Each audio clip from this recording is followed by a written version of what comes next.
दोस्तों जरा सोचिए, पृथ्वी का 70% हिस्सा सिर्फ पानी से ढका है और अगर ये सारा समुद्र का पानी बची हुई 30% जमीन पर आ जाए तो क्या होगा। तो दोस्तों एक बार फिर आपका स्वागत है हमारे YouTube चैनल पर। आज की मूवी एक्सप्लेनेशन ऐसे ही एक यूनिक कंसेप्ट पर बेस्ड है जिसका नाम है सर्वाइव। कहानी की शुरुआत एक फैमिली से होती है जो कैरेबियन ओशन में कुछ दिन की छुट्टियां बिताने अपनी बोट से आई है। टॉम एक ओशनोग्राफर है। ओशनोग्राफर वे साइंटिस्ट होते हैं जो समुद्र से जुड़े चीजों की खोज करते हैं। टॉम अपनी पत्नी जूलिया और 2 बच्चों केसी और बेन के साथ समुद्र में छुट्टियां मनाने आया था और साथ ही उसके छोटे बेटे बेन का बर्थडे बोट भी इसी बोट पर सेलिब्रेट करने का उनका प्लान था। बोट पर बाकी सब लोग एंजॉय कर रहे थे, तभी जूलिया तैरने के लिए समंदर में कूद जाती है, लेकिन उसे पानी में कुछ अजीब महसूस हो रहा था। वहीं बोट में टॉम को इस बात का जरा भी अंदाजा नहीं था कि उनकी बोट के सारे इक्विपमेंट्स मेल फंक्शन करने लगे हैं। दूसरी तरफ पानी में तैर रही जूलिया को महसूस होने लगा कि उसके आसपास का पानी धीरे धीरे अपनी जगह से हिलने लगा है। वह जोर जोर से चिल्लाकर अपनी फैमिली को बुलाने की कोशिश करती है, लेकिन उनकी बोट तो उससे काफी दूर जा चुकी थी। पानी लगातार खुद ब खुद शिफ्ट होते हुए जूलिया को बोट से और दूर खींच रहा था। तभी फॉर्चुनेटली टॉम की नजर जूलिया पर जाती है। टॉम तुरंत बोट को घुमाकर जूलिया की ओर ले जाता है और किसी तरह जूलिया को डूबने से बचा लेता है।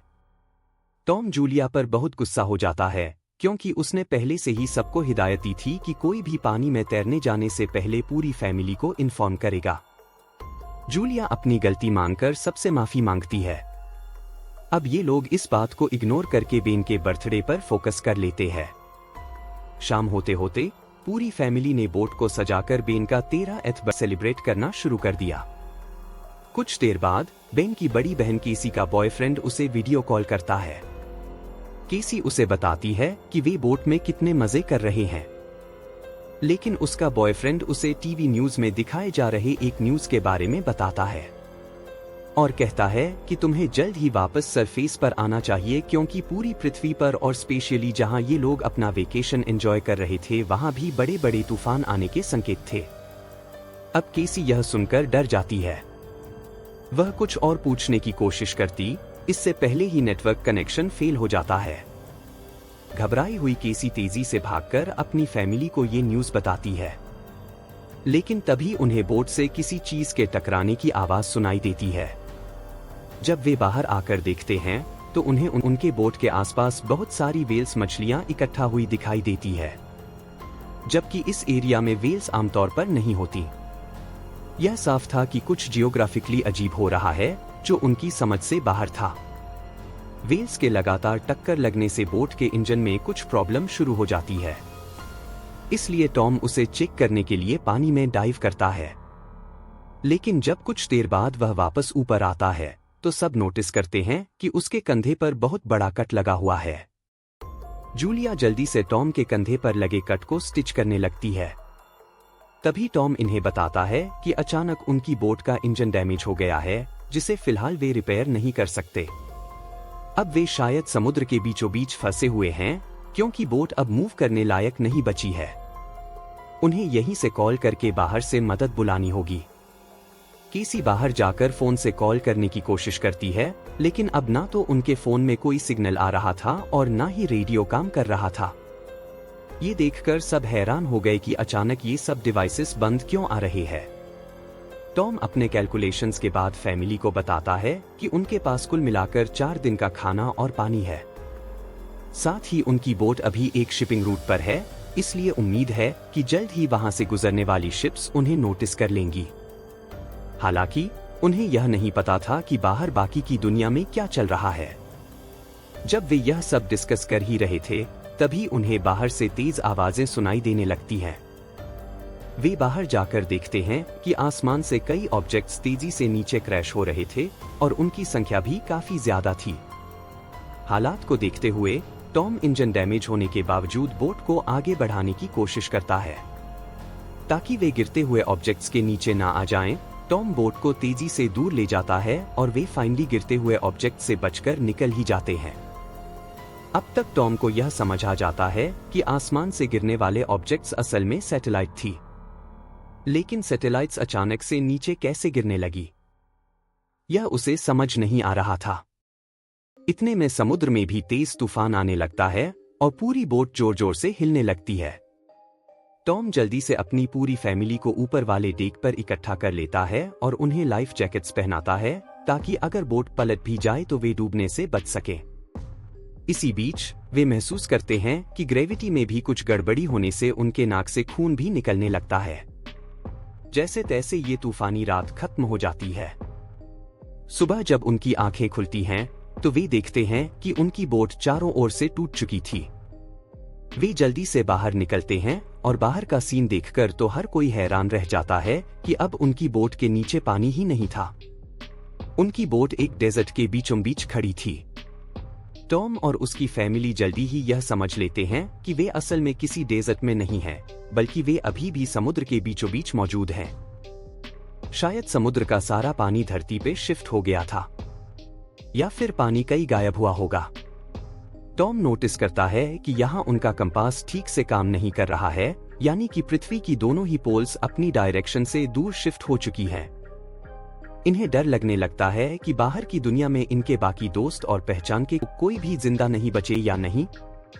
केसी भी रोते हुए वापस अपने रूम में आ जाती है क्योंकि उसे भी लगा कि अब तक उसका बॉयफ्रेंड भी मारा गया होगा।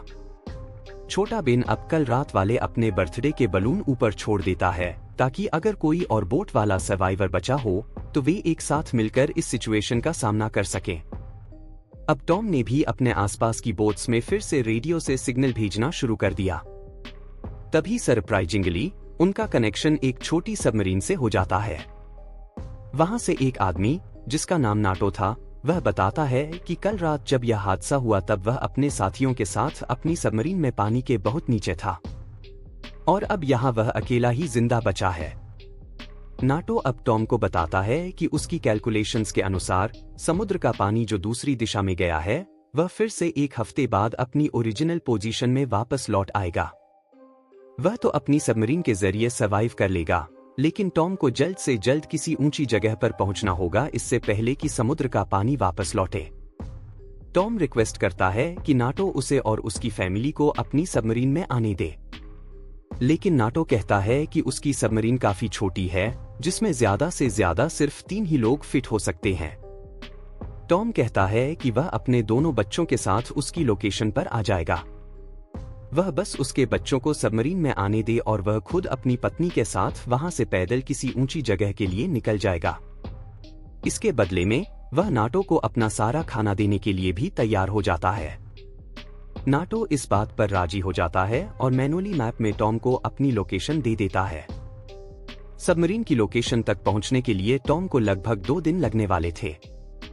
यहाँ टॉम अपनी पत्नी को नाटो से की हुई डील के बारे में बताता है। थोड़ी ही देर में उन्होंने अपना सामान और खाना पैक कर लिया। जब वे निकलने ही वाले थे तभी टॉम को एक आदमी अपने डॉग के साथ उनकी ओर आते हुए नजर आता है। टॉम को उसे देखकर दया आती है क्योंकि उस आदमी को चोट आई थी। वह पानी की बोतल लेकर उसे संभालने जाता है।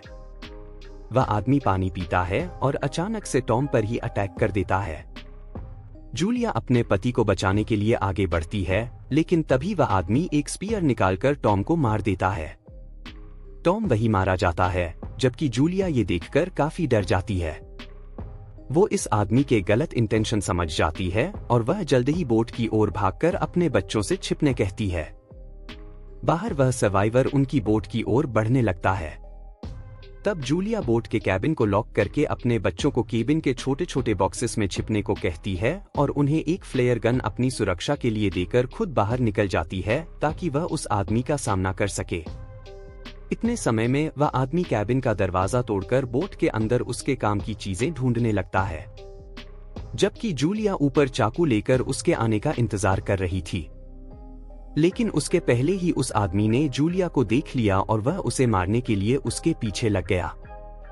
जूलिया अब बोट से नीचे कूदकर उस आदमी से छिपने की कोशिश करती है, लेकिन तभी उस आदमी का डॉग जूलिया को देख उस पर अटैक कर देता है।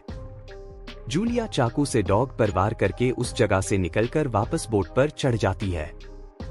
लेकिन इस बार वह आदमी जूलिया पर अटैक कर ही देता है। अब बॉक्स में छिपे हुए बच्चे ये सब देख लेते हैं। केसी अब हिम्मत करके बॉक्स खोलती है और उस आदमी के चेहरे पर फ्लेयर गन फायर कर देती है। इससे वो आदमी घायल हो जाता है, लेकिन फ्लेयर गन की वजह से बोट में आग लग जाती है। जूलिया दोनों बच्चों को जल्दी से बोट से निकलने को कहती है और खुद अकेले पैक किया हुआ खाना लेने जाती है। वह आदमी एक बार फिर अपनी ताकत इकट्ठा करके खाना छीनने की कोशिश करता है, लेकिन जूलिया उसे किक मारकर साइड करके बोट से नीचे आती है। बाहर दोनों बच्चे अपने पिता टॉम को मर चुका देखकर रो रहे थे। जूलिया किसी तरह से उन्हें संभालने की कोशिश करती है और जब उसे दिखाई देता है कि वो आदमी अब जलती हुई बोट से निकल चुका है, तो वह बच्चों के साथ जल्दी से आगे बढ़ने लगती है। पीछे उनकी बोट अब पूरी तरह से ब्लास्ट हो जाती है। अब जूलिया अपने दोनों बच्चों के साथ उसी दिशा में आगे बढ़ती है जहां से उन्हें रेडियो से नाटो की सबमरीन की लोकेशन मिली थी। वे काफी देर चलने के बाद एक चट्टान के पास शेल्टर बनाते हैं। वहीं बेन काफी दुखी था। उसने वे बलून आसमान में उड़ाए ताकि कोई उन्हें नोटिस कर ले। तभी वह आदमी आ गया और उसने उसके पिता को मार डाला। अब बेन को लगने लगा कि सब उसी की वजह से हुआ है, लेकिन जूलिया अपने बच्चों को संभालते हुए कहती है कि इसमें उनकी कोई गलती नहीं है। अभी तो उन्हें सिर्फ किसी तरह से खुद को बचाना है और बाकी सब कुछ बाद में सोचेंगे। अब जूलिया को याद आता है कि उनका मैप तो बोट में जल गया था। अब तो उन्हें सबमरीन का रास्ता ढूंढने में काफी मुश्किलें होने वाली थी। जूलिया एक चट्टान से यह भी नोटिस करती है कि वो आदमी अभी भी उनका पीछा कर रहा है। वे पहले से कई घंटे चलने के बाद काफी थके हुए थे, लेकिन जूलिया उन्हें रुकने नहीं देती। उनके पास अब पीने का पानी भी बहुत कम बचा था और जब बेन डिहाइड्रेट होने ही वाला था तो जूलिया अपना सारा बचा हुआ पानी उसे पिला देती है। वहीं केसी भी अब तक हिम्मत हारने लगती है। वह कहती है कि वे जहां कहीं भी जा रहे हैं, क्या गारंटी है कि उन्हें वो सबमरीन मिल ही जाएगी? वैसे भी जल्दी ही समुद्र का पानी वापस आने वाला है, तो उनका मरना तो तय है। लेकिन जूलिया चिल्लाकर उन्हें आगे बढ़ते रहने को कहती है। वे और आगे चलकर देखते हैं कि यहाँ सरफेस पर एक टूटे हुए प्लेन का ढांचा पड़ा था, जो शायद सदियों पहले समुद्र में क्रैश हुआ होगा। जूलिया आज रात यहीं बिताने का फैसला करती है। उसे समझ नहीं आ रहा था कि सिर्फ एक ही दिन में उनके साथ कितना कुछ घट गया। वो कल रात खींची हुई अपनी फैमिली फोटो को देखती है, जिसमें वे चारों एक साथ बहुत खुश थे। अब रात को सोते हुए केसी की एक तेज आवाज से आंख खुलती है और वह बाहर देखने जाती है। तभी उसके पीछे से वही आदमी अब केसी पर अटैक करने आता है। लेकिन उस तेज आवाज से जूलिया भी जाग चुकी थी और वह कूदकर उस आदमी को चाकू से मार देती है। उस आदमी को मारने से उन्होंने अपना सबसे बड़ा खतरा टाल दिया था। सुबह होते ही तीनों देखते हैं कि वहां उस आदमी की बॉडी नहीं थी।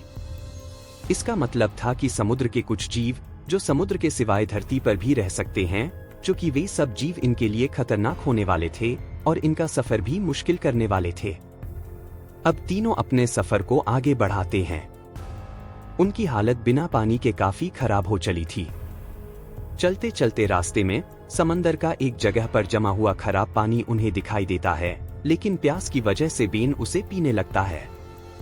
जूलिया जल्दी से उसे ऐसा करने से मना करती है क्योंकि इससे वह बीमार हो जाएगा।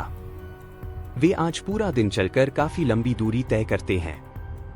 अब एक और शाम हो जाती है और रास्ते में उन्हें प्लास्टिक का कचरा मिलता है, तो वे उसी से आज की रात का शेल्टर बना लेते हैं।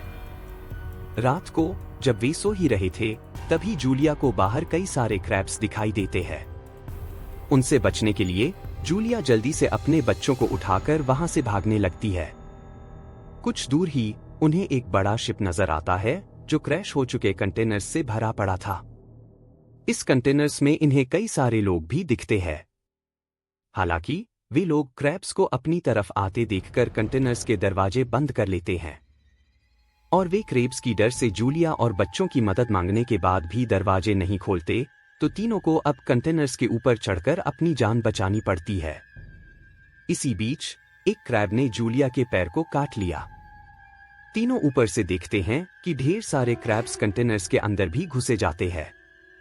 अंदर मौजूद सर्वाइवर्स गन से उन पर गोलियां चलाना शुरू करते हैं, लेकिन क्रेब्स की तादाद ज्यादा होने से वे कंटेनर्स के अंदर मौजूद सारे सर्वाइवर्स को नोच नोच कर मार देते हैं। ऊपर से जूलिया और दोनों बच्चे इन लोगों की चिल्लाने की आवाजें सुन रहे थे। आखिरकार जूलिया अपनी चोट पर स्कार्फ बांधकर बेहोश हो जाती है। अब अगली सुबह जब जूलिया की आंख खुलती है तो उसे अपने पास बच्चे दिखाई नहीं देते। वह डर जाती है और उन्हें ढूंढने लगती है। हालांकि थोड़ी देर बाद उसके बच्चे वापस आकर बताते हैं कि वे तो बस क्रैब्स के जाने के बाद वो दोनों कंटेनर्स के अंदर खाने पीने की सप्लाईज ढूंढ रहे थे और उन्हें वहां से थोड़ा बहुत खाना और पानी भी मिल गया था, जिसे खाने के बाद उनमें थोड़ी हिम्मत आती है। अब बच्चे वहां पड़े हुए वेपन्स को इकट्ठा करते हैं। अब एक मरे हुए सर्वाइवर के पास से रेडियो लेकर जूलिया फिर से नाटो से कांटेक्ट करती है। नाटो रेडियो पर बताता है कि उस पर भी बहुत सारे क्रैब्स ने जानलेवा अटैक किया था और वह भी बुरी तरह से घायल हो चुका है। इसके अलावा वह एक और बुरी खबर देता है कि ये जीव अचानक से यहाँ इसलिए आ गए क्योंकि समुद्र का पानी उसकी उम्मीद से कहीं पहले वापस लौट रहा है। यानी अब सिर्फ कुछ ही घंटों बाद यहाँ फिर से समुद्र का पानी होगा और इससे पहले उन्हें सबमरीन तक वापस आना होगा। जूलिया अब रोने लगती है कि वह नाटो को कैसे ढूंढेगी क्योंकि उनके पास तो मैप भी नहीं था। लेकिन उन्हें अपनी लोकेशन दिखाने के लिए नाटो अपने पास बची आखिरी फ्लेयर गन को भी फायर कर देता है। जूलिया को वह फ्लेयर दिखाई देती है, जिससे उन्हें तसल्ली हो जाती है कि अब तक वे सही दिशा में आगे बढ़ रहे थे। वो सबमरीन यहां से सिर्फ कुछ ही किलोमीटर दूर बची थी, इसलिए वे जल्दी से आगे बढ़ने लगते हैं। आखिरकार उन्हें वो सबमरीन एक दूर मैदान में दिखाई भी दे जाती है, लेकिन उनके रास्ते में एक चट्टानी दीवार आ जाती है। सबमरीन के दिखने के बाद केसी पूछती है कि उस सबमरीन में सिर्फ 3 लोगों के बैठने की जगह थी। एक जगह पर तो नाटो रहेगा और अब बाकी बची सिर्फ 2 जगह। अब इनमें से किसी एक को अपनी जान सैक्रिफाइस करनी पड़ने वाली थी। हालांकि जूलिया कहती है कि अभी उन्हें यह सब सोचने की जरूरत नहीं है, पहले उन्हें सबमरीन तक पहुंचना है और फिर तय करेंगे कि उन्हें आगे क्या करना है। जैसे ही वे किसी तरह उस चट्टानी रास्ते को पार करने की कोशिश कर रहे थे कि अचानक एक पत्थर जूलिया दोनों बच्चों के बीच आ जाता है और इस पत्थर की वजह से दोनों बच्चों से जूलिया अलग हो जाती है। वह तेजी से उन्हें चिल्लाकर बताती है कि वे सबमरीन की ओर भागें, लेकिन अब वह खुद फंस गई थी। यहाँ जूलिया खुद को सैक्रिफाइस करने का मन बना लेती है। अब बच्चे जैसे तैसे सबमरीन तक पहुंच जाते हैं, जहां वे देखते हैं कि नाटो भी बहुत बुरी तरह से घायल हो चुका है। वह कहता है कि शायद वह बच नहीं पाएगा, इसलिए वह कहता है अब वे तीनों भी सबमरीन में जा सकते हैं। यह सुनते ही केसी खुश होकर तुरंत अपनी मां जूलिया को लेने वापस जाती है। दूसरी ओर जूलिया पर बहुत सारे क्रैब अटैक करने आ रहे थे और जूलिया उन पर गोलियां चलाने लगती है। जब उसकी गोलियां खत्म होने ही वाली थी, तभी केसी पीछे से आकर उसे पत्थरों से खींचकर निकाल लेती है। हालांकि क्रेब्स अब तक उनके पीछे ही थे और वे भागते हुए सबमरीन की छत पर चढ़ जाते हैं। वे लोग क्रेब्स को गोलियां मारना शुरू करते हैं कि तभी उनकी तरफ तेजी से आने वाले समुद्र के पानी की तरफ जारी है और आखिरी वक्त पर वो तीनों फाइनली सबमरीन में पहुंच जाते हैं। जूलिया सोचती है कि कैसे पिछले कुछ दिनों में उसने अपनी फैमिली को बचाया। उनकी सबमरीन पानी के बहाव से अपने आप बही जा रही थी और अंदर ये तीनों बेहोश हो जाते हैं। कई घंटों बाद जब उनकी आंखें खुलती हैं, तो वे नोटिस करते हैं कि उनकी सबमरीन अब पानी से बाहर निकल चुकी है और कहीं फंसी पड़ी है। तीनों बाहर निकलकर देखते हैं कि वे तो अपने शहर में वापस आ गए हैं, लेकिन अब यहाँ उनके अलावा कोई भी जिंदा नहीं बचा था। शायद वे तीनों ही पृथ्वी के आखिरी सर्वाइवर्स बचे हैं। इसी थ्रिलिंग एंडिंग के साथ यह कहानी यहीं पर खत्म होती है।